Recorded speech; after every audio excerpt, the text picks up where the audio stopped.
Olá, bom dia, boa tarde, boa noite. Então, como você está? Estamos aqui nos nossos estudos, né? Estamos aqui buscando aprender um pouco mais a partir da leitura de Dermeval Saviani sobre a história das ideias pedagógicas no Brasil. Então, eu vou pegar o meu livro e você pega o seu, tá bom? E nós vamos continuar o estudo a partir do capítulo 7. Estamos no terceiro período, as ideias pedagógicas do Brasil entre 1932 e 1969, né? Predomínio da pedagogia nova, ok? Como é que você está? Como estão seus dias? Como estão seus preparativos para o estudo de hoje? Você é novo, pode se inscrever no canal e apoiar o nosso trabalho online. Você já está conosco desde o início, pode clicar no like, comentar, compartilhar, e aí você diz aos algoritmos que o que você e eu fazemos é importante. Gente, o capítulo 7, né? Vamos ao que interessa. Ele vai falar de Fordismo, keynesianismo e a nova educação, tá? Então, aqui nós temos a modernização da cultura cafeeira. Gente, eu não posso deixar de mostrar a você essa imagem, né? Que aqui é trazida no capítulo 7. Eu espero que você tenha o seu livro, adquira seu livro, ele está disponível. Embora seja uma edição, vamos dizer assim, muito procurada, mas não é difícil de você encontrá-lo, tá bom? Então, aqui tem aquela clássica imagem de uma mulher ensinando a criança, né? Essa questão é uma questão muito debatida nesse capítulo 7. Então, vamos para o ponto 1, modernização da agricultura cafeeira. O autor, Dermeval Saviani, nos ensina que o século XIX assistiu ao deslocamento do eixo da economia brasileira do Nordeste açucareiro para o Centro-Sul com a formação da agricultura cafeeira, tá? Esta instalou-se nas terras circunvizinhas ao Rio de Janeiro, então capital federal, beneficiada pela grande disponibilidade de mão de obra, resultante do esgotamento do ciclo do ouro, cujo apogeu se situou em torno de 1760, entrando em declínio no final do século XVIII e exaurindo-se nos anos iniciais do século XIX. Então, esse contexto, tá, do café vai ganhar uma proeminência na questão econômica, e aí os grandes proprietários de terra assumem esse controle, né, político com a abdicação de Dom Pedro I em 1831. Nesse mesmo ano foi criada a Guarda Nacional, origem do fenômeno político do coronelismo, tá? Que é a marca distintiva da República Velha. Então, a cultura do café estendeu-se do sul fluminense pelo Vale do Paraíba, penetrando no estado de São Paulo, onde se expandiu para o oeste paulista. Bem, Saviani vai nos colocar nesse contexto histórico, tá, da cultura cafeeira e a grande indústria do Brasil, que desenvolveram-se sob a égide do capital financeiro, tá? E aí, gente, essa questão é uma expansão mundial do capitalismo, do mercado, dos capitais monetários, tá? Dos meios de produção dos homens, dos meios de trabalho proletarizado, tudo isso é o contexto histórico.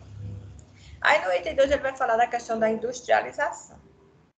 Então, eu quero que você não esqueça de fazer a leitura do seu livro, de você estar sempre buscando aí conhecimento mais profundo, porque o que nós estamos fazendo aqui é um estudo e destacando, né, aqueles pontos que, em nosso olhar, são os pontos, vamos dizer assim, né, de destaque para pensar as ideias pedagógicas. Brasil. Vamos falar do item 2, da página 191, não se perca, pegue seu livro e leia também junto comigo. Vem aqui a questão da industrialização, tá certo? Muito bem. Aqui, vamos fazer a leitura de um trecho, né, muito interessante, que vai mostrar que o Brasil não segue essa ótica, tá? Vai dizer assim.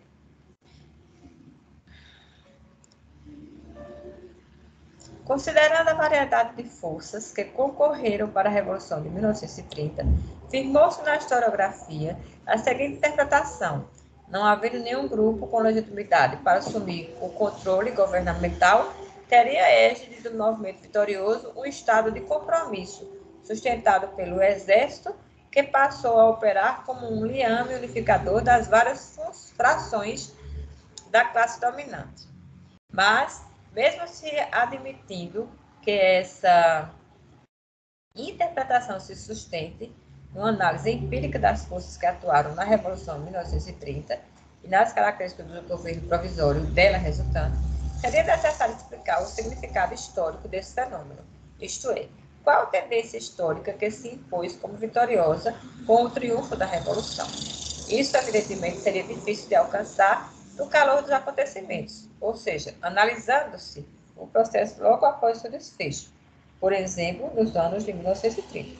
Mas, com suficiente recuo histórico, obtido já a partir dos anos de 1960, é possível perceber que, no referido período, o processo de urbanização e industrialização avançou celeremente com base no modelo de substituição de importações. Ora, do ponto de vista da análise histórica global, do modo de produção capitalista e, portanto, da teoria da corrente dessa análise, o desenvolvimento do capitalismo implicou o deslocamento do eixo da vida societária do campo para a cidade e da agricultura para a indústria, recorrendo, inclusive, um progressivo processo de urbanização do campo e industrialização da agricultura. Portanto, para considerar-se que cada brasileiro implica uma singularidade que escapa a essa tendência geral, seria necessário mostrar os fatos históricos com os seus encadeamentos que evidenciaram essa discrepância. Tá? No entanto, diferentemente dessa possibilidade indicada, as fontes disponíveis mostram que a burguesia industrial similar na década de 1920 à orientação taylorista-fordista e o governo provisório, assim que foi instalado, praticou políticas keynesianas, como assinala Cardoso e Meire. E aí passamos a fazer a leitura de Cardoso e Meire. Tendo em vista, ao contrário de déficits públicos de 1930 e 32, que encontram suas raízes nas despesas com a Revolução de 30, dos gastos com a Guerra Paulista de 1932 e no auxílio prestado aos estados nordestinos assolados pela forte seca de 1930 e 33, em 1930 o DES contribuiu poderosamente para deter a queda da renda. Em 1932, proporcionou um impulso decisivo para a recuperação. Pouco importa constatar que o equilíbrio orçamentário não era perseguido pelo Estado.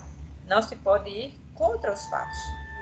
O comportamento efetivo do Estado foi keynesiano em 1930 e 32, ainda que as intenções fossem bem outras. Tá vendo? Então, aqui está constatada, né, que antes da Revolução se delineava um projeto claro de hegemonia por parte da burguesia industrial. Tá? E como fica patente na análise desenvolvida por Edgar de Deca, quando explica que em 1930 houve o silêncio dos vencidos, o tema da industrialização e burguesia industrial, especialmente das duas dezenas de citações que faz Roberto Simosen e de circulares da Fiesp, referidos ao ano de 1928. E após a Revolução, esse projeto de hegemonia tem sequência, emergindo como um dos pontos-chave da criação do Instituto de Organização Racional do Trabalho. Esse é o contexto desse item, e é nesta contextualização histórica que se mostra a educação do fordismo e keynesianismo, ok? Sobre a educação, Saviani vai dizer que no grupo de Roberto Simões e de Júlio de Mesquita Filho estava a fundação da Escola de Sociologia e Política de 33 e da Universidade de São Paulo, da USP, em 1934. Então, esse período é o período em que, para a educação, Roberto Mangue e Lourenço Filho, consequentemente, atuaram como consultores, tá? E aí se criou um Serviço Nacional de Aprendizagem Industrial, que foi o SENAI, em 1942 e 1943, na Reforma Capanema. Ok, gente? Então, à luz de todo esse exposto, conclui-se que, se o resultado politicamente da Revolução de 30 foi um estado de compromisso, caberia considerar que esse estado se pôs como agente do plano governamental da hegemonia da burguesia industrial, né? Não importa se isso foi ou não resultado de uma diretriz política deliberadamente formulada, intencionada ou conduzida. A análise dos fatos subsequentes conduz ao que se pode concluir. E o que se pode concluir é justamente a questão da fundação da USP, da criação do SENAI, tudo nesse período, tá, gente? É importante ainda, né, mostrar as forças que desempenharam o papel da sustentação do estado de compromisso. Essas forças exercidas, né, pela burguesia industrial, pela Igreja Católica, que procurou recuperar o seu terreno, tá? Então, o Brasil consolidou-se sob a égide do modelo de substituição de importações, né, a questão econômica, e tudo isso é muito importante para se pensar a educação e as ideias pedagógicas que vêm a seguir. A questão do equilíbrio entre a pedagogia tradicional e a pedagogia nova, que vai ser discutida no capítulo 8.